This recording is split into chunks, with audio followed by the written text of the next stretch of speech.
Hey, what up guys, my name is Mammoth, and today got another Black Ops Cold War Zombies video for y'all today, as we're going to talk about the return of Samantha Maxis from the Aether storyline, but at this time, right, she's all grown up and no longer a child, as we saw in the reveal. In this video, I'm going to explain on how she's back and how her return makes sense in the zombie storyline in the general scheme of things. But at first, if you didn't know, and if you're not convinced that this person we see right here is indeed the adult version of Samantha Maxis, we know that because of the many clues that Treyarch gave us in the trailer.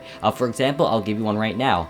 She's walking to the phone booth, right, and she's about to dial the numbers to call Weaver inside the phone booth. I want you guys to pay close attention to the number she dials to, because according to many people in the community, Sam dials the numbers Maxis when we turn those numbers into letters, which obviously means that, this is Treyarch's signature way of telling us that, this is Samantha Maxis, but all grown up and no longer a child. Now here's the thing though, how is Samantha in Cold War Zombies even possible, and what does this mean for the zombie storyline? And well, to answer that, I want to begin what Kevin Drew said, the game designer for Cold War Zombies, said about this.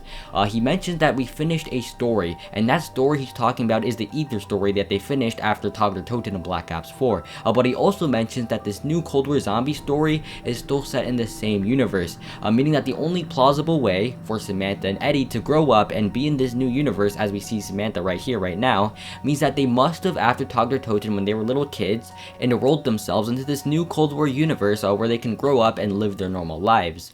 Or at least that's what we thought.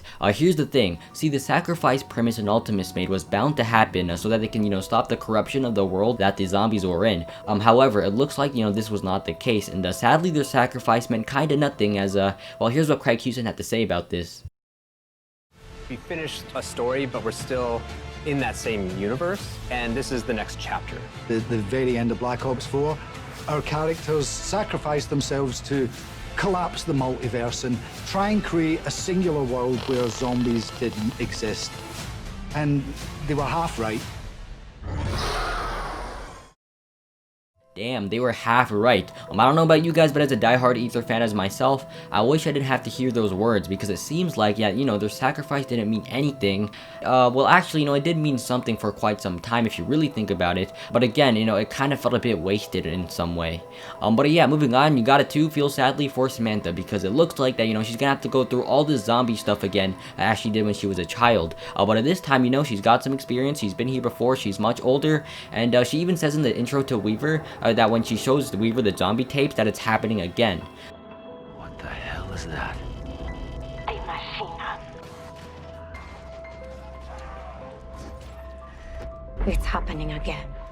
Zombies are happening again, and she's been here before, she knows what it could be like, and what could this all turn out to, which is something that she never wanted to see right after the events that happened in TOG, where she and we thought that zombies was over in Aether due to Primus and Ultimus poisoning themselves to end that zombie's life cycle. But of course though, in this new timeline, and thanks to the Soviet scientist, I believe, this eternally is not over, and well, here lies and begins the new Cold War Zombies for this new zombie storyline that is still connected in the Aetherverse. But yeah, that's basically the main gist of it. If you have any questions, feel free to leave them down below. But yeah, thank you guys all so much for watching. Before you guys go, I gotta say that I'd really appreciate if you guys can drop down a like on the video. That helps spread the video out there on YouTube and also really helps support my channel. If you haven't already, want to subscribe for more Black Ops Cold War Zombies, and I'll see you guys next time. Peace. Yes, hello? The doctor wants you to press that subscribe button. Now!